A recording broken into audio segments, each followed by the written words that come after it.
ഞങ്ങളും ക്രൂശിക്കപ്പെട്ട ക്രിസ്തുവിനെ പ്രസംഗിക്കുന്നു. ദൈവ തിരുനാമത്തിന് മഹത്വം ഉണ്ടാകട്ടെ. കർത്താവായ യേശു ക്രിസ്തു നമുക്ക് വേണ്ടി കുരിശിൽ മരിച്ചു. നമ്മുടെ പാപം വഹിച്ചുകൊണ്ട് കുരിശിൽ മരിച്ചു. ഇനി മുതൽ ഞാൻ ആരെയും ജഡപ്രകാരം അറിയുന്നില്ല. എല്ലാവർക്കും വേണ്ടി ഒരുവൻ മരിച്ചിരിക്കുക, എല്ലാവരും മരിച്ചു എന്നും. ജീവിക്കുന്നവർ ഇനി തങ്ങൾക്കായിട്ടല്ല, തങ്ങൾക്ക് വേണ്ടി മരിച്ചു ഉയർത്താനായിട്ട് തന്നെ ജീവിക്കേണ്ടതിന് അവൻ എല്ലാവർക്കും വേണ്ടി മരിച്ചു എന്നും ഞങ്ങൾ നിർണ്ണയിച്ചിരിക്കുന്നു. ദൈവത്തിന് സ്തോത്രം. ഞാനൊരു സംഭവ കഥ കേട്ടിട്ടുണ്ട്.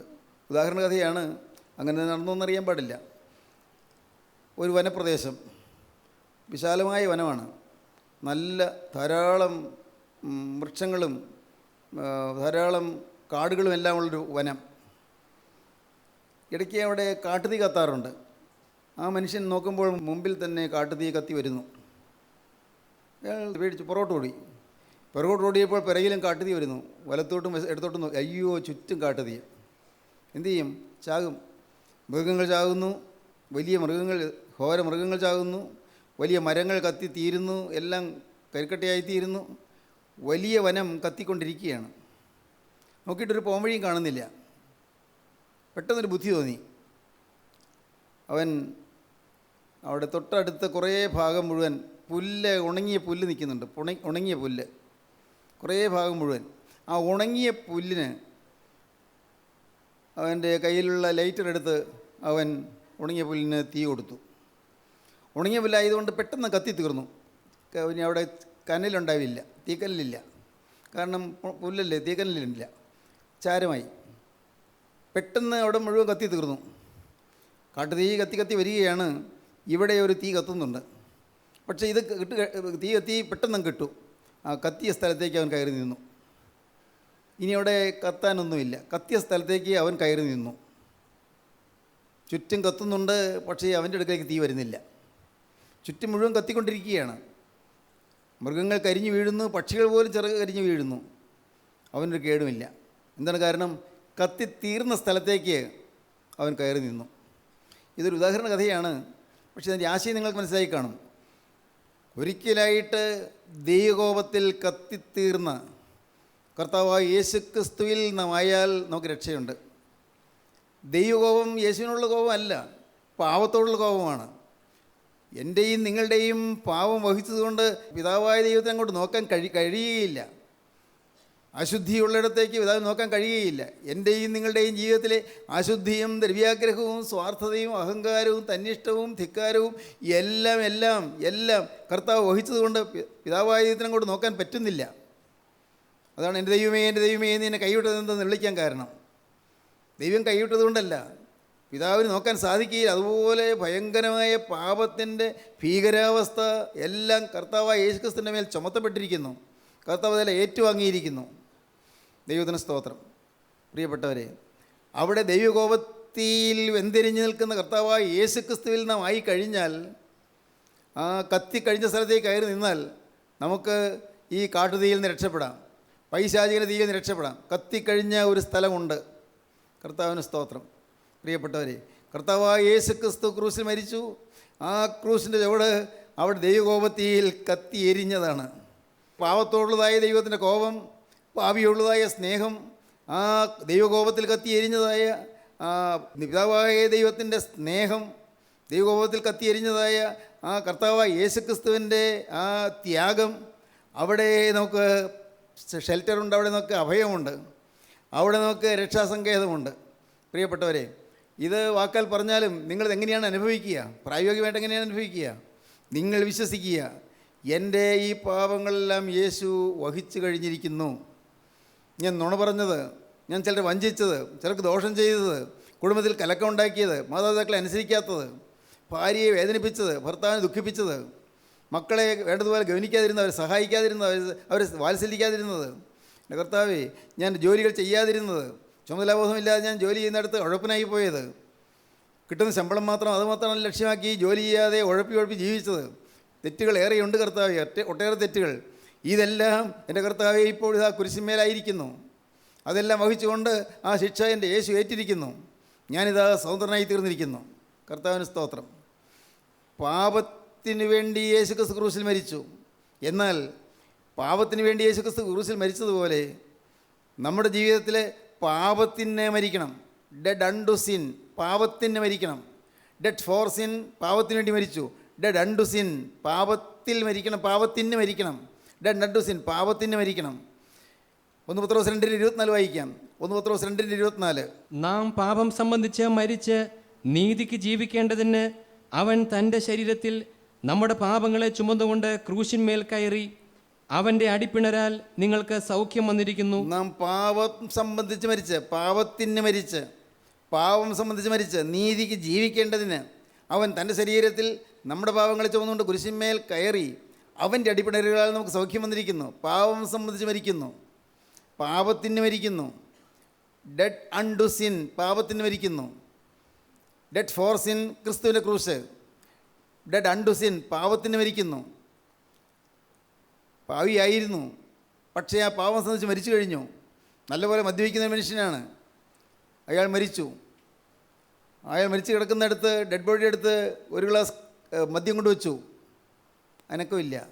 എന്തുകൊണ്ട് അയാൾക്ക് ജീവൻ ഉണ്ടായിരുന്നപ്പോൾ ഈ മദ്യം കണ്ടാൽ പെട്ടെന്ന് ആർത്തി കൊണ്ട് കുടിക്കാൻ തുടങ്ങും. മനസ്സിൽ വലിയ ഉന്മേഷമുണ്ട്, കാരണം അദ്ദേഹത്തിന് മദ്യം പ്രിയങ്കരമാണ്. ഇപ്പോൾ ആൾ മരിച്ചുപോയി ആ ഡെഡ് ബോഡി എടുത്ത് മദ്യം വെച്ചാൽ ഒരനക്കവുമില്ല. എന്നതുപോലെ പാപത്തിന് നാം മരിച്ചവരായിത്തീരണം, കോപത്തിന് മരിച്ചവരായിത്തീരണം, കോപത്തിന്, വാശിക്കും വഴക്കിനും മരിച്ചവരായിത്തീരണം, വിദ്വേഷത്തിനും കലഹത്തിനും മരിച്ചവരായിത്തീരണം, അശുദ്ധ ജീവിതത്തിന് മരിച്ചവരായിത്തീരണം. അശുദ്ധ ജീവിതങ്ങൾ അല്ല, മരിച്ചു, അതിന് മരിച്ചവരായിത്തീരണം. പാപം സംബന്ധിച്ച് മരിച്ച്, ഡെഡ് അൺടു സിൻ, പാപം സംബന്ധിച്ച് മരിച്ച് നീതിക്ക് ജീവിക്കുന്നു. സ്തോത്രം. നാം പാപം സംബന്ധിച്ച് മരിച്ച് നീതിക്ക് ജീവിക്കേണ്ടതിന് അവൻ തൻ്റെ ശരീരത്തിൽ നമ്മുടെ പാപങ്ങളെ ചുമന്നുകൊണ്ട് കുരിശിന്മേൽ കയറി അവൻ്റെ അടിപ്പിണരുകളാൽ നമുക്ക് സൗഖ്യം വന്നിരിക്കുന്നു. സ്തോത്രം. പ്രിയപ്പെട്ടവരെ, ആ വാക്യം നിങ്ങളൊന്ന് ഓരോന്നോരോന്നെടുത്ത് ചിന്തിച്ച് പഠിക്കണം. നാം പാപം സംബന്ധിച്ച് മരിച്ച്, എന്നിട്ടോ നീതിക്ക് ജീവിക്കേണ്ടതിന്. പാപം സംബന്ധിച്ച് മരിച്ചു, പക്ഷേ ഇനി ജീവിക്കുന്നത് എങ്ങനെയാണ്? നീതിക്ക് തെറ്റില്ലാതെ ജീവിക്കേണ്ടതിന്, ദൈവത്തിന് നീതിക്ക് ജീവിക്കേണ്ടതിന്. പാപം സംബന്ധിച്ച് മരിച്ചു, അത് പഴയ കാലം, തീർന്നു. എന്നാൽ ഇനിയുള്ള ജീവിതം നീതിക്ക് ജീവിക്കുന്നു.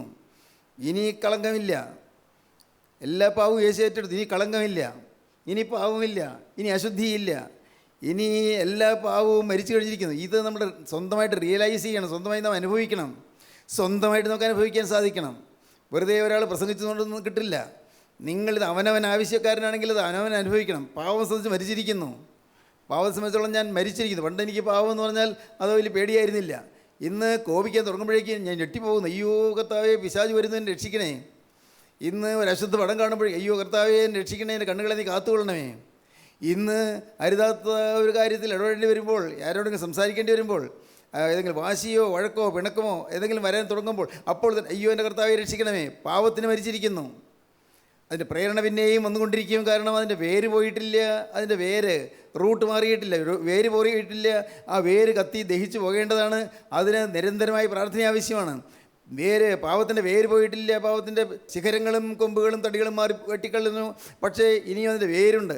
ആ വേരും കൂടി കത്തിപ്പോകണം. കർത്താവേ, പാവത്തിന് ഞാൻ മരിച്ചു, ഇനി ഞാൻ ജീവിക്കുന്നു, നീതിക്ക് ജീവിക്കുന്നു. ദൈവത്തിന് സ്തോത്രം. റബ്ബർ വെടി നിങ്ങൾ കണ്ടിട്ടില്ലേ? പഴയ റബ്ബർ, അത് വലിയ ഈൽഡുള്ള റബ്ബറല്ല, വലിയ റബ്ബർ പാലധികം കിട്ടുന്ന റബ്ബറല്ല. എന്നാൽ ആ റബ്ബറിൽ അതിൻ്റെ തൈ പ്രായത്തിൽ തന്നെ ഒരു കാര്യം ചെയ്യുന്നു. ഒരു നല്ല വിളവ് കിട്ടുന്ന, നല്ല പാല് കിട്ടുന്ന ഒരു റബ്ബറിൻ്റെ ഒരു ബഡ് കൊണ്ടുവന്ന് ഇതിലേക്ക് ഒട്ടിച്ച് ചേർക്കുന്നു. ദൈവത്തിന് സ്തോത്രം. എന്നിട്ട് അതിൻ്റെ ആ പഴയ റബ്ബറിൻ്റെ ഭാഗം മുഴുവൻ വെട്ടിക്കളയുന്നു. അതങ്ങ് വെട്ടിക്കളയുന്നു. ഇവിടെ ഒരു പുതിയ ബഡ് അവിടെ ഒട്ടിച്ചു വയ്ക്കുന്നു.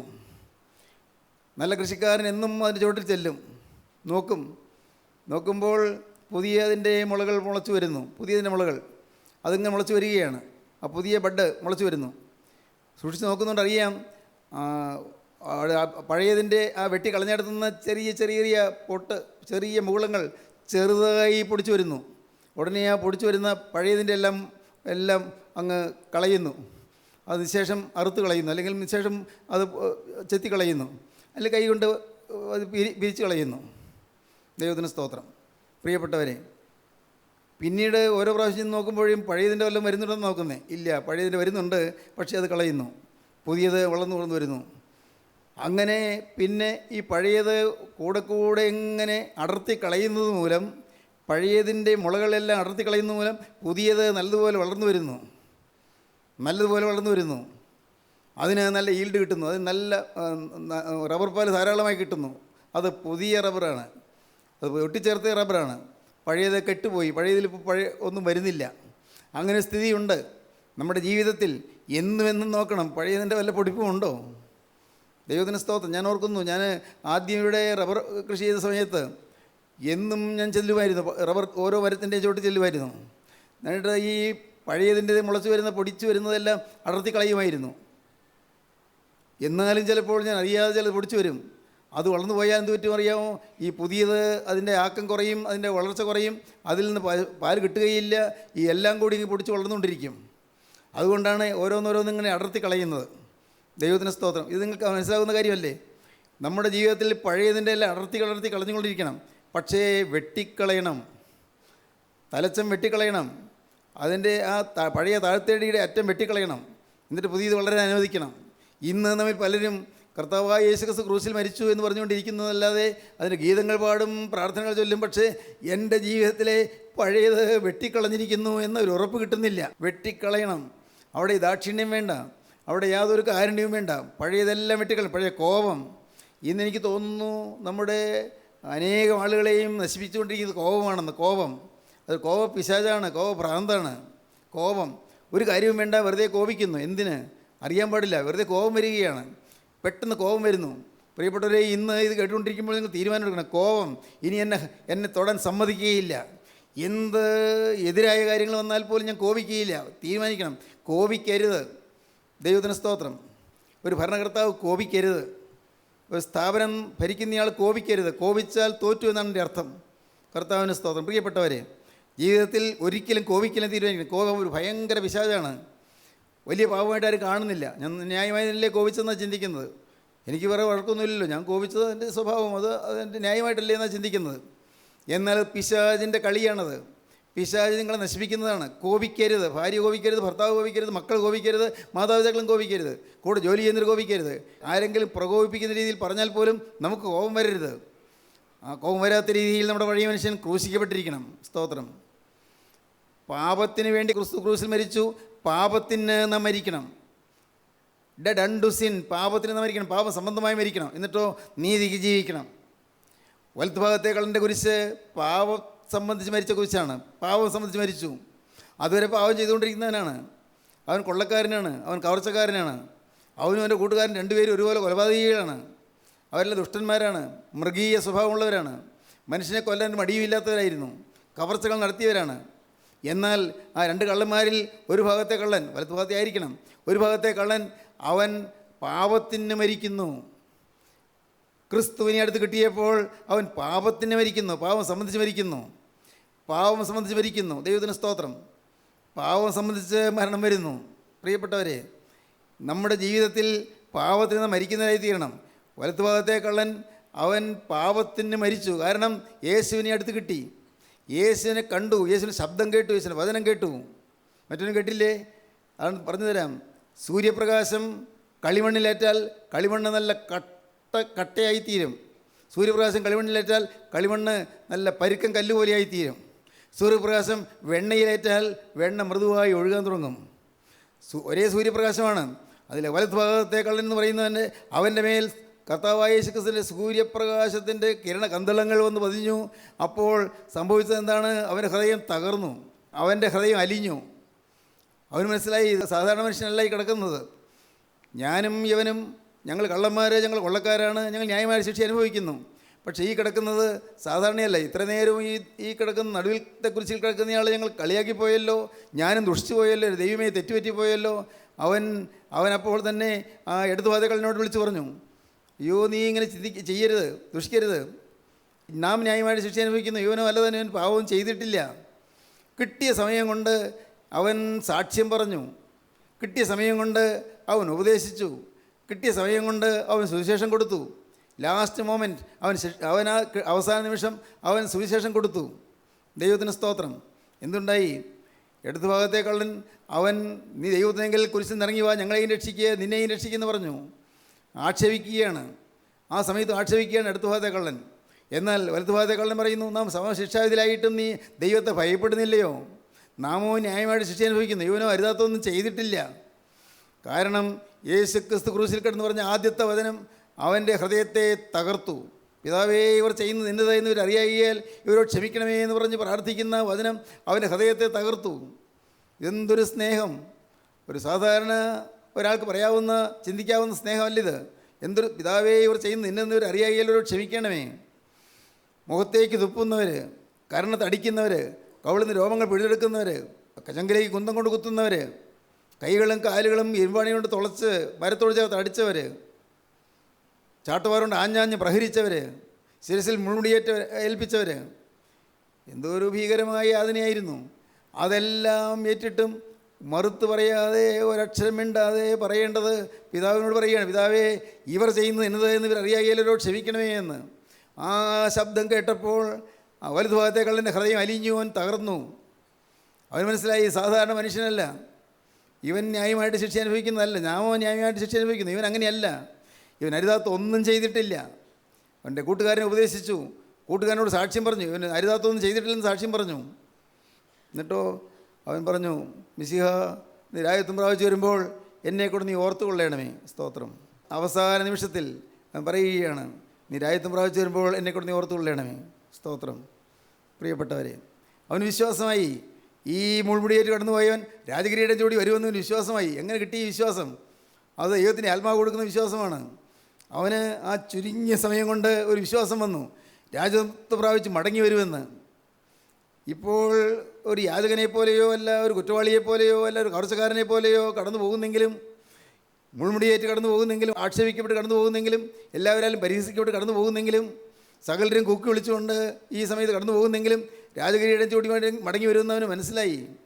അതൊരു ഉൾക്കാഴ്ചയാണ് കിട്ടിയത്. ഉൾക്കാഴ്ച കിട്ടുന്നു. അതാണ് ദൈവിക കൃപയുടെ അനുഭവം എന്ന് പറയുന്നത്. ഉൾക്കാഴ്ച കിട്ടുന്നു. ആരും പറഞ്ഞു കൊടുത്തിട്ടല്ല, അവന് ഉൾക്കാഴ്ച കിട്ടി. ക്രിസ്തു ശബ്ദം കേട്ടേ ഉള്ളൂ, അവന് ഉൾക്കാഴ്ച കിട്ടി. ഇന്ന് നിങ്ങൾ ദൈവത്തിന് വചനം കേട്ടുകൊണ്ടിരിക്കുമ്പോൾ നിങ്ങൾക്ക് ഉൾക്കാഴ്ച കിട്ടണം. യേശു ആരാണെന്ന്, ഞാൻ ആരാണെന്ന്, ദൈവത്തിന് സ്തോത്രം, എൻ്റെ സ്ഥിതി എന്താണെന്ന് ഒരു ഉൾക്കാഴ്ച നിങ്ങൾ കിട്ടണം. അവൻ ഉൾക്കാഴ്ചയിൽ അവൻ ക്രിസ്തുവിനോട് അപേക്ഷിച്ചു, മിശിഹ, നീ രാജ്യത്വം പ്രാപിച്ചു വരുമ്പോൾ എന്നെക്കൊണ്ട് നീ ഓർത്തുകൊള്ളണമേ. പാവം സംബന്ധിച്ച് മരിച്ചു അവൻ. ക്രിസ്തു പാവത്തിന് വേണ്ടി മരിച്ചു. ഈ വലതുഭാഗത്തെ കള്ളനോ പാവം സംബന്ധിച്ച് മരിച്ചു. ഡെഡ് അണ്ടു സിൻ, പാപത്തിന് മരിച്ചു. പാവത്തെ സംബന്ധിച്ചിടത്തോളം ഇവൻ മരിച്ചു കഴിഞ്ഞിരിക്കുന്നു. സ്തോത്രം. ഇടതുഭാഗത്തെ കള്ളനോ അവൻ പാപത്തിൽ മരിച്ചു. പാപത്തിൽ.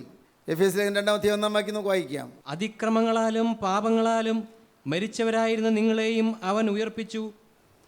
അവയിൽ നിങ്ങൾ മുമ്പേ ഈ ലോകത്തിൻ്റെ കാലഗതിയെയും ആകാശത്തിലെ അധികാരത്തിനും അനുസരണക്കേടിൻ്റെ മക്കളിൽ ഇപ്പോൾ വ്യാപരിക്കുന്ന ആത്മാവിനും അധിപതിയായവനെയും അനുസരിച്ച് നടന്നു. നിങ്ങൾ അതിക്രമങ്ങളാലും പാപങ്ങളാലും മരിച്ചവരായിരുന്നു, എന്നാൽ ക്രിസ്തു നിങ്ങൾ ഉയർപ്പിച്ചു. നിങ്ങൾ ലോകത്തിൻ്റെ കാലഗതി അനുസരിച്ച് നടന്നവരായിരുന്നു. നിങ്ങൾ ജഡത്തിൻ്റെ മനോവികാരങ്ങൾക്ക് തൊണ്ട് നടന്നവരായിരുന്നു. നിങ്ങൾ സാത്താൻ്റെ ഇഷ്ടപ്രകാരം ജീവിച്ചവരായിരുന്നു. അല്ലയോ യഹോവയുടെ ദൈവമക്കളെ, നിങ്ങൾ കേൾക്കൂ. നിങ്ങൾ പാപത്തിൽ മരിച്ചവരായിരുന്നു. പാപത്താൽ മരിച്ചവരായിരുന്നു. പാപത്താൽ മരിച്ചവരായിരുന്നു.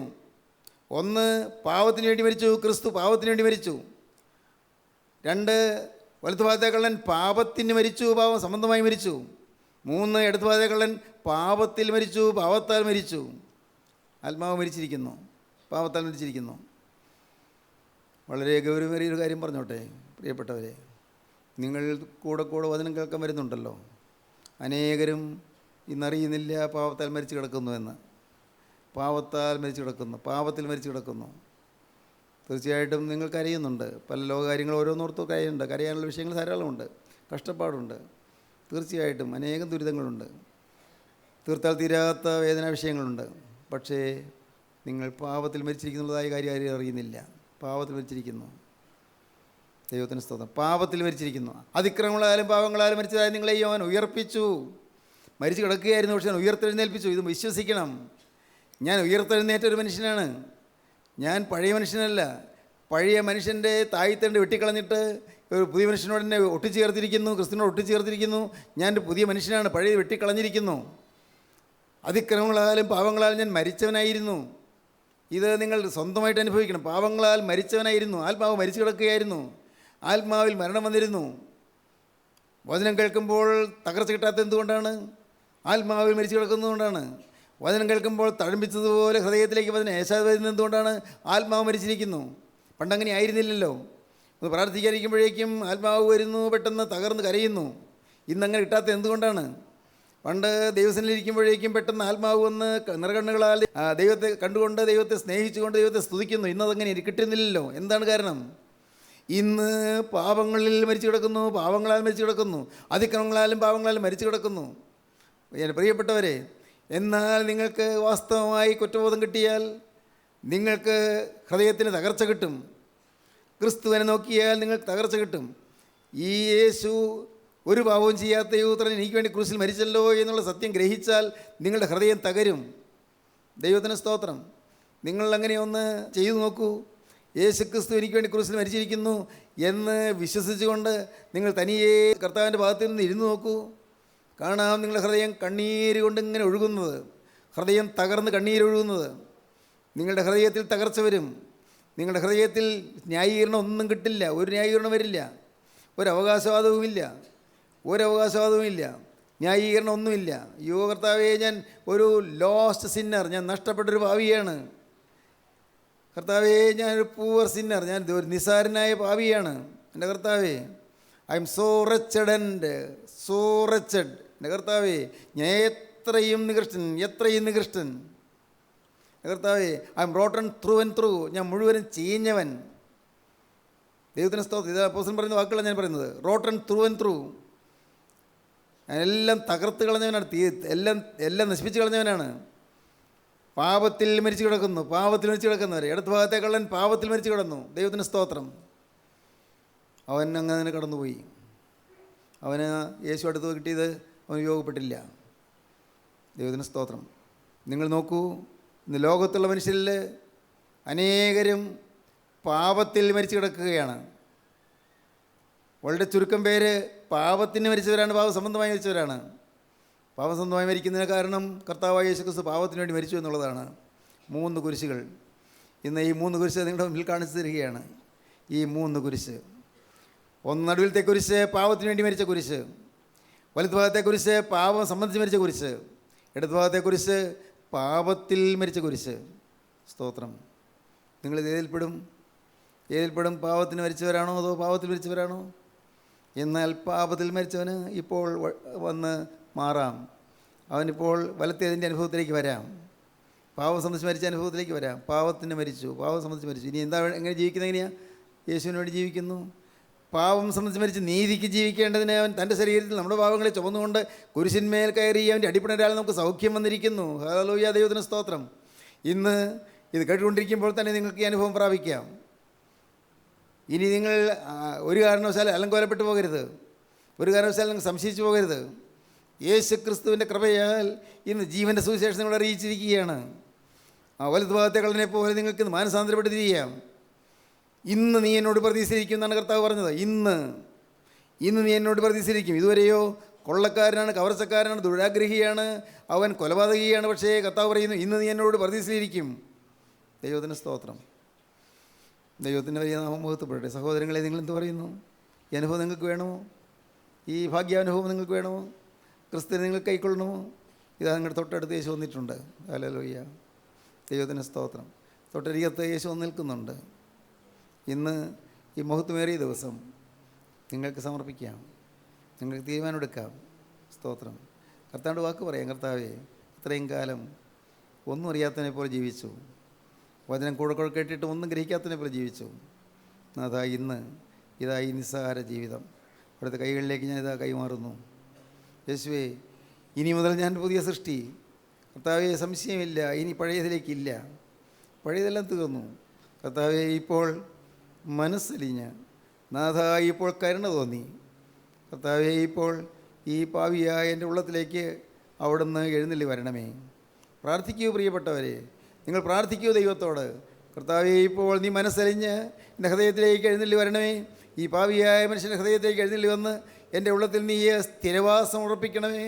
യേശുവേ, എൻ്റെ ഹൃദയത്തിലേക്ക് വന്ന് എന്നെ അനുഗ്രഹിക്കണമേ. എന്നെയും എൻ്റെ കുടുംബത്തെയും അനുഗ്രഹിക്കണമേ. എന്നെയും എൻ്റെ തലമുറയെയും അനുഗ്രഹിക്കണമേ. എന്നെയും എൻ്റെ ദേശത്തെയും അനുഗ്രഹിക്കണമേ. നാഥ, എന്നെയും എൻ്റെ പ്രിയപ്പെട്ടവരെ അനുഗ്രഹിക്കണമേ. കർത്താവേ, ഈ ലോകം മുഴുവനുള്ള അനേകം ആളുകൾ ഒന്നും തിരിച്ചറിയാതെ പാപത്തിൽ മരിച്ചുകൊണ്ടിരിക്കുന്നു. കർത്താവേ, നിത്യനാശത്തിലേക്ക് പോയിക്കൊണ്ടിരിക്കുന്നു, നരകാഗ്നിയിലേക്ക് വെത്തവിട്ടുവിട്ട് പോയിക്കൊണ്ടിരിക്കുന്നു. എന്നാൽ ഇന്ന് ഞാൻ ഈ വചനം കേട്ടു. ഇപ്പോൾ ഇതാ എന്നെ തന്നെ നിന്റെ കരങ്ങളിലേക്ക് തരികയാണ്. ആരെല്ലാം രക്ഷപ്പെടുന്നു ഞാൻ നോക്കുന്നില്ല, ആരെല്ലാം വചനം സ്വീകരിക്കുന്നു ഞാൻ നോക്കുന്നില്ല. ഞാനൊരാളിതാ വചനം സ്വീകരിക്കുന്നു.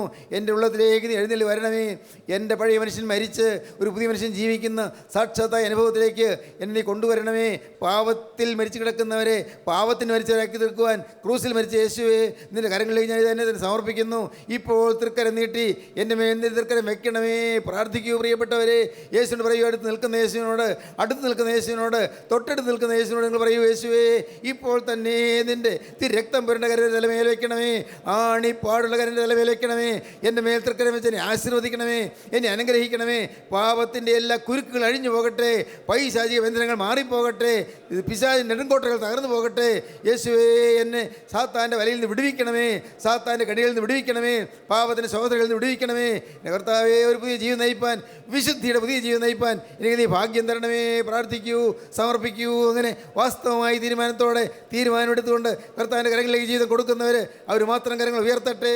ജീവനുള്ള ദൈവമേ, കരുണയുള്ള കർത്താവേ, ഇന്ന് തീരുമാനമെടുത്ത ഈ മക്കൾക്ക് ഇന്ന് സ്വർഗം കനിഞ്ഞു കൊടുത്ത ദിവസമാകിയാൽ നന്ദിയോടെ സ്തോത്രം. തീരുമാനമെടുത്ത ഈ മക്കളുടെ മേൽ തൃക്കരം വെച്ചതിനായി നന്ദിയോടെ സ്തോത്രം. എൻ്റെ കർത്താവേ, നിൻ്റെ മക്കളെ നയിക്കുന്നതും നടത്തുന്നതോടും തന്നെയാണല്ലോ കർത്താവേ. ഈ മക്കൾ ശത്രുവിൻ്റെ വലയിൽ കുടുങ്ങാതെ അവിടെ കാത്തുകൊള്ളണമേ. പിശാചിൻ്റെ വലയിൽ കുടുങ്ങി നശിച്ചു പോകാതെ സംരക്ഷിച്ചു കൊള്ളണമേ. രക്തത്താൽ വലയം ചെയ്യണമേ കർത്താവേ. കൃപയിൽ പൊതിയണമേ കർത്താവേ. അവിടുത്തെ രണ്ടാമത്തേതിനു വേണ്ടി ഒരുക്കണമേ. യേശു ക്രിസ്തുവിൻ്റെ ജയകരമായ നാമത്തിൽ പ്രാർത്ഥിക്കുന്ന കൃപയോടെ കേൾക്കണമേ. ആമീൻ. ഹല്ലേലൂയ.